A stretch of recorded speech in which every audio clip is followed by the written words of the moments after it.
안녕하세요. PPTV 역사 채널 구독자 여러분들, 박진우입니다. 오늘 저번 시간까지 우리는 고려의 제도에 대해서 알아봤습니다.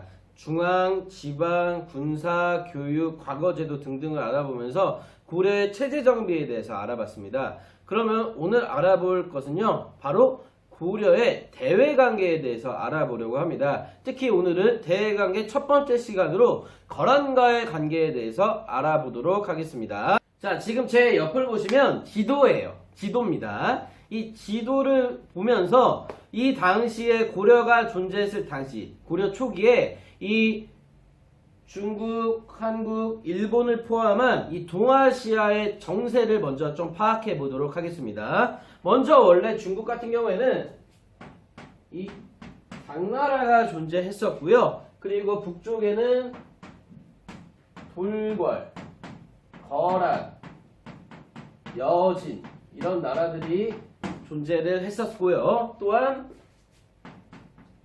통일신라 그리고 일본이 존재하였습니다. 하지만 시간이 지나면서 당나라가 지속적인 반란으로 인해 멸망하고요. 이 당나라의 분열을 틈타 존재했던 시대를 우리는 5대 10국이라고 부르게 됩니다. 이 5대 10국 시기에 굉장히 여러 나라들로 중국이 분열되면서 혼란기를 맞게 됩니다. 이 혼란기를 틈타 북쪽에서는 거란족이 드세 세력이 강해지면서 나라 이름을 묘라고 세울 정도로 굉장히 강해지고, 이 거란족들이 이 만주 지역을 우리 민족이 최후로 차지하고 있었던 발해를 멸망시키는 상황까지 이르게 됩니다. 또한 통일신라 또한 후삼국 시대를 거치면서 나라가 새롭게 탄생하니 그 나라는 바로 고려가 되겠습니다. 그래서 이 고려가 존재했을 당시에 거란, 요 나라가 굉장히 성장하고 일본은 그대로, 그 다음에 당나라는 5대 10국 시대로 바뀌면서 굉장히 혼란기를 맞았다라고 할 수 있겠습니다. 그 5대 10국을 총괄하는 나라는 바로 중국의 송나라다라고 할 수 있겠습니다. 그래서 이 고려가 존재했을 당시에 대표적인 그런 민족들 혹은 나라들을 표시하자면 바로 송나라, 그리고 고려, 그리고 거란, 그리고 여진, 그리고 일본이 되겠습니다. 자, 우리가 한국사를 배우기 때문에 고려에 집중을 해야 되지만 먼저 당시에 현재 중국 땅, 이 송나라와 이 거란이 존재하는 이 중국, 현재 중국 지역을 좀 먼저 살펴봐야겠습니다. 자, 당나라가 멸망하고 5대 10국으로 들어서게 되면서 서로 전쟁의 소용돌이에 휘말리게 됩니다.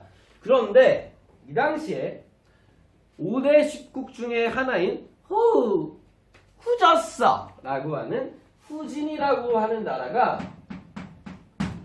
다른 주변의 나라들보다 더 앞서 나가고 전쟁에서 승리하기 위해서 하나의 민족을 끌어들이니 그 민족이 바로 거란이었습니다. 그래서 거란이 당시에 야유라복이라고 하는 사람이 거란 부족을 모두 통합합니다. 거란에는 8개의 부족이 있었는데요. 이 8개의 부족을 모두 야유라복이가 회의를 하고 연회를 한다고 모이게 합니다. 근데 이 야유라복이가 이 8개의 부족의 모든 사람들을 연회, 파티를 하던 도중에 독살시켜버리고 모두를 통합시켜버립니다.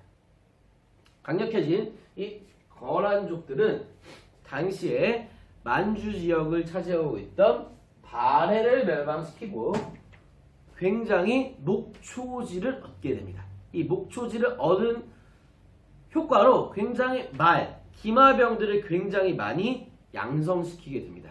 또한 아까 얘기했지만 이 후진이라고 하는 나라의 석경당이라고 하는 사람이 전쟁에서 승리하기 위해 이 거란에게 도움을 요청합니다. 그래서 거란 친구들이 후진을 도와서 이 주변 나라들을 이기는 데 도와줍니다. 자, 이기게 도와줬어요. 그러면 보상을 해야겠죠.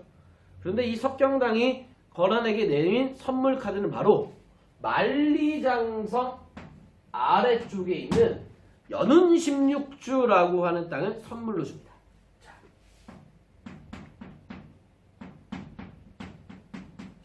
이 연운 16주를 선물로 주게 되는데요. 이 연운 16주가 만리장성 이남 그리고 굉장히 농경이 잘 되는 지역을 줍니다. 그래서 목초지와 이 농경지를 바탕으로 굉장히 거란족들이 성장하는 상황이 되겠습니다. 그런데 이 후진의 뒤를 이을 여러 나라들은 굉장히 후회를 합니다. 전쟁에서는 승리할 수 있었지만 이 핵심적인 요충지였던 연운 16주를 넘겨주게 되면서 중국 본토를 언제든지 거란족들이 넘어올 수 있게 되는 위기 상황에 빠지는 상황이 바로 이 중국 지역의 상황이 되겠습니다. 자, 그래서 동아시아의 가장 대표적인 그 세력 혹은 나라였던 송, 거란, 고려가 각각의 나라를 어떻게 생각하는지 한번 살펴보도록 하겠습니다.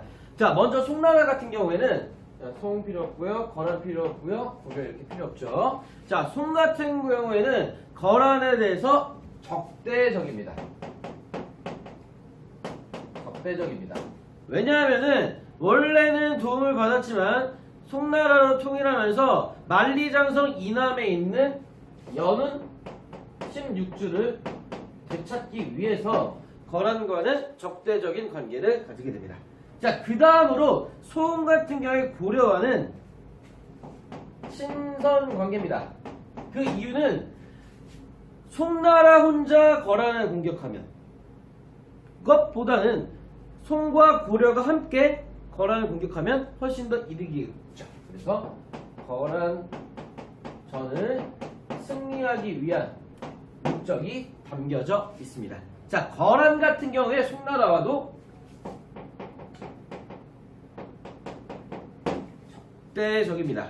그 이유는 바로 원활한 농경지를 확보하기 위해서 송나라와는 적대적인 관계가 되겠습니다. 거란 같은 경우에는 고려와 처음 목적은 친선 관계를 목표로 합니다. 그 이유는 거란이 송나라를 공격할 때 후방에 있는 고려의 공격이 있을지 모르니까 뒤통수가 좀 가려운 거죠. 그래서 후방 안전을 위해서 친선 관계를 맺고자 하지만 나중에 결론적으로 따져보면은 적이 되죠. 그 이유는 송과의 관계를 계속 유지했기 때문에 거란은 고려와 싸울 수밖에 없는 상황이 되게 되는 것이었죠. 자, 고려 같은 경우에는 송나라와 친선 관계를 맺죠. 그 이유는 바로 경제, 문화적인 우월함을 받아들이기 위해서 송나라와 친선 관계를 맺죠. 그리고 두 번째로 고려와 거란 간의 관계는 적대적이죠. 그 시초는 바로 발해를 멸망시킨 점도 있고요. 그리고 영토 확보를 위해서도 거란과는 적대적인 관계가 되겠습니다. 그래서 종합해보면요, 고려와 송나라가 같은 팀, 거란은 혼자 이렇게 생각하시면 되겠습니다. 각각의 이유들을 정리해봤으니까 뒤에 있는 상황들을 이해하시는데 굉장히 좋을 것 같습니다. 자, 다음으로는 고려와 거란과의 관계 한번 정리해보도록 하겠습니다. 자, 거란과 고려 첫 시작은 바로 태조 때부터 시작합니다. 태조 왕건 때 거란이 친선 관계를 목적으로 인해서 뭘 줬죠? 그렇죠, 낙타를 줬었죠. 낙타와 그것을 가지고 온 신하들이 있었습니다. 이거를 선물로 줬더니 누가? 바로 왕건이 바로 신하들은 유배 보내고 낙타는 굶겨 죽였다 라고 하는 만부교 사건이 발생하게 됐었죠. 자, 이 만부교 사건을 일으킨 왕건은 왜 이런 짓을 했냐? 바로 거란이 누구를 멸망시켰기 때문에? 바로 발해를 멸망시켰기 때문에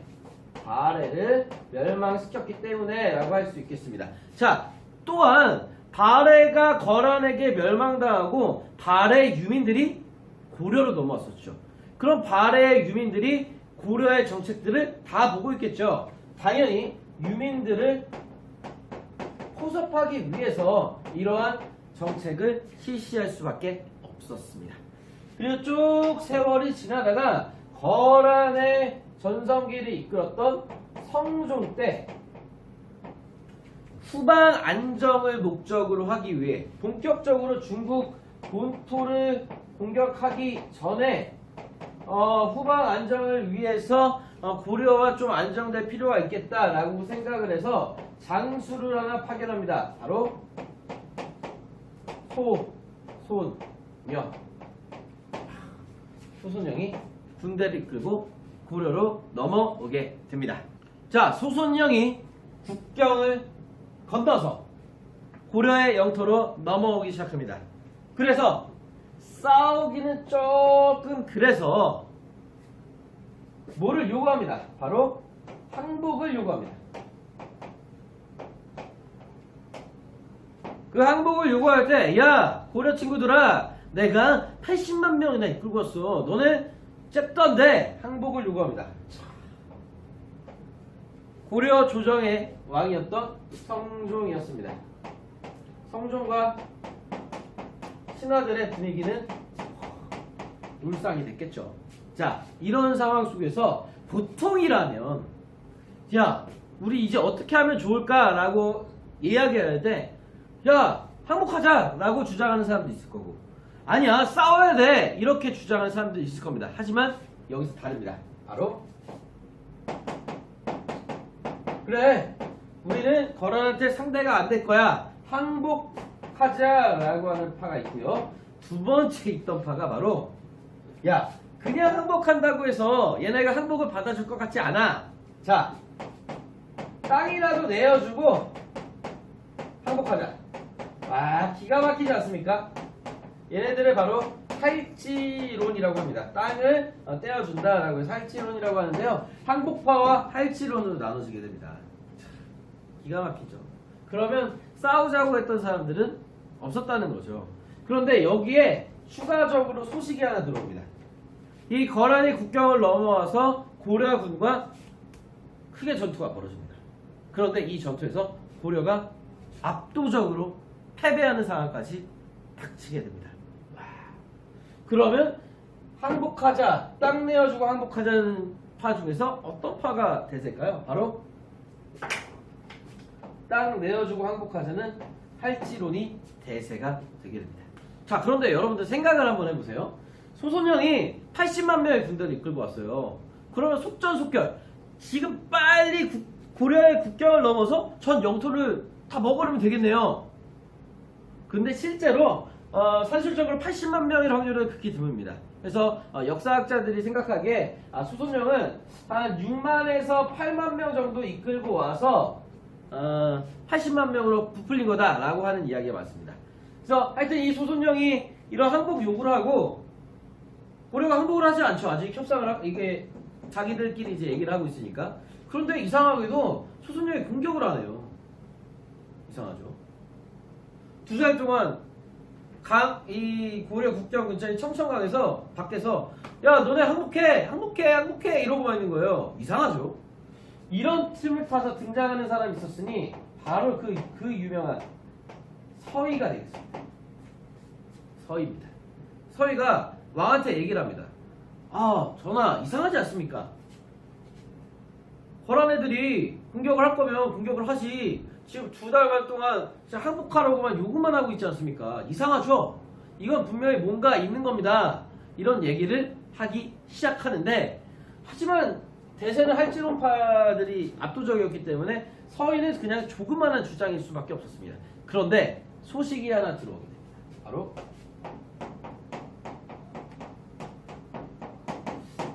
이 청천강에서 조금 건너면 있는 조그만 토성이 하나 있는데요. 이 토성에서 승전보가 전해집니다. 고려군이 승리했다고. 안용진에서 1000명이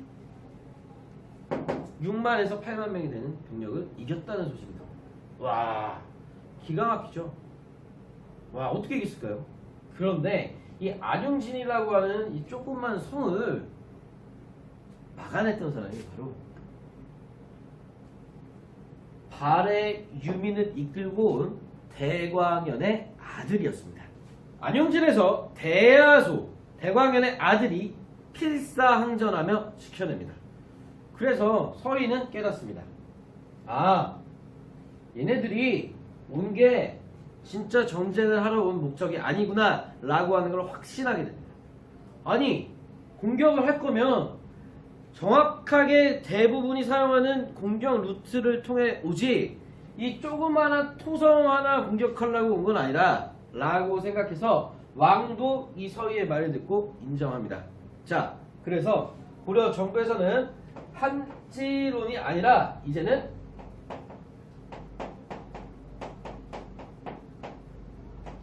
협상론이 대세로 바뀌게 됩니다.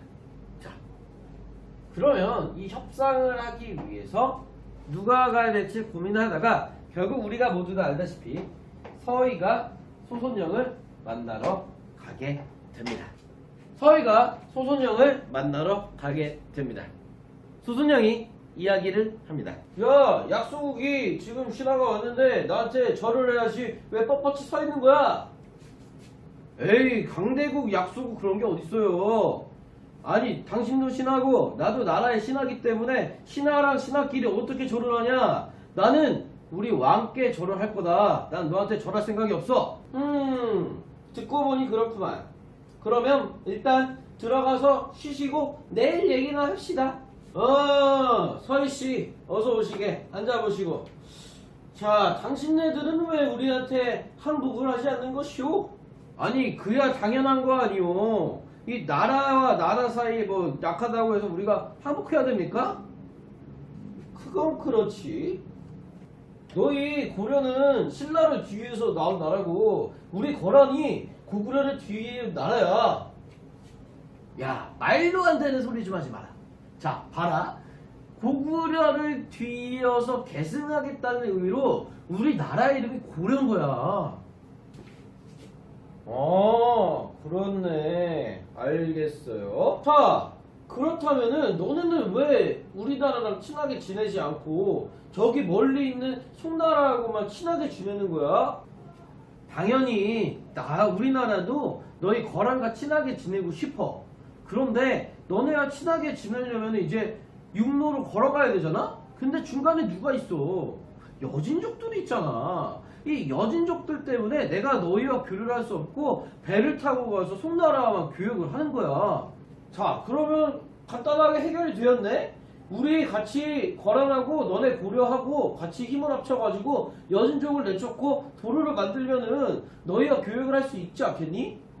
응, 맞아. 그럼 우리 왕한테도 가서 내가 이렇게 얘기할 테니까 너도 너네 왕한테 가서 그렇게 얘기해. 그럼 잘 됐다. 그래, 우리 이제 친하게 지내보자. 자, 얘들아, 빨리 가서 선물 좀 갖다 드려라. 아이고, 우리 낙타도 선물 드리고 피단도 선물 드려라. 아유, 괜찮은데. 그러면 잘 받을고 내가 돌아가 볼게.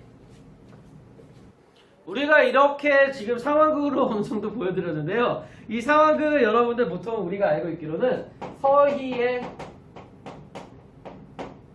외교 단판이라고 알려져 있습니다. 그래서 보통 우리나라에서 외교관 하면 딱 떠오르는 사람이 바로 서희죠. 그래서 서희가 얻어낸 것이 바로 여진족들을 함께 쫓아내자.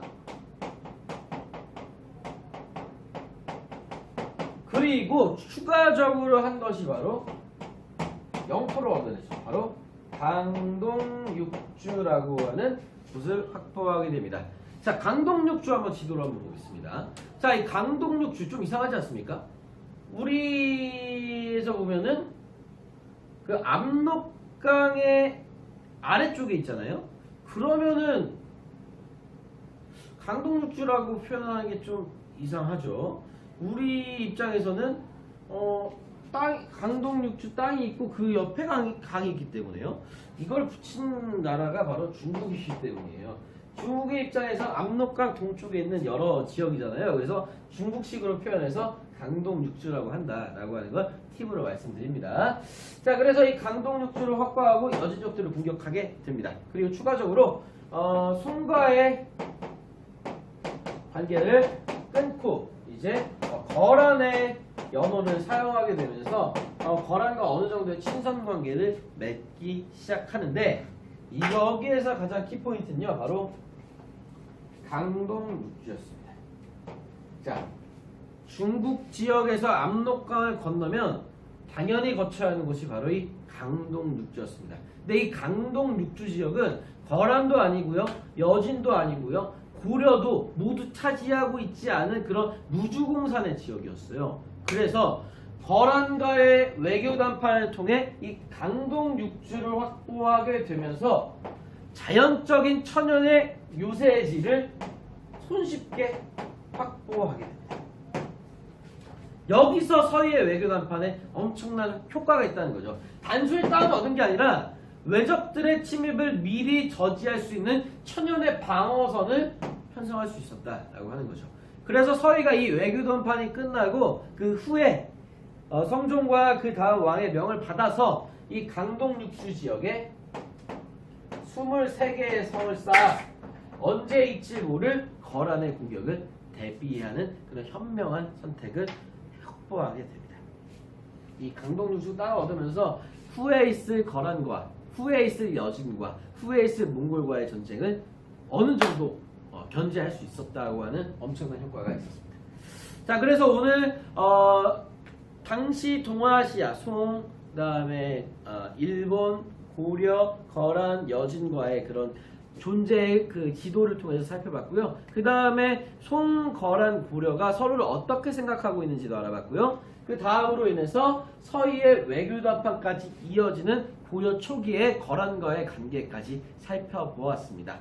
자, 이렇게 친하게 이제 지내는 듯 하지만 이후 거란과 고려의 전쟁이 2차전, 3차전이 벌어지는데 이 2차전, 3차전을 위해서 미리 준비하시던 서희 선생님은 이 너무나 열심히 일을 하시다가 돌아가시게 되는데 이 서희의 뒤를 이을 새로운 영웅이 등장하는 장면을 함께 알아보도록 하겠습니다. 그러면 다음 시간에 만나요. 안녕.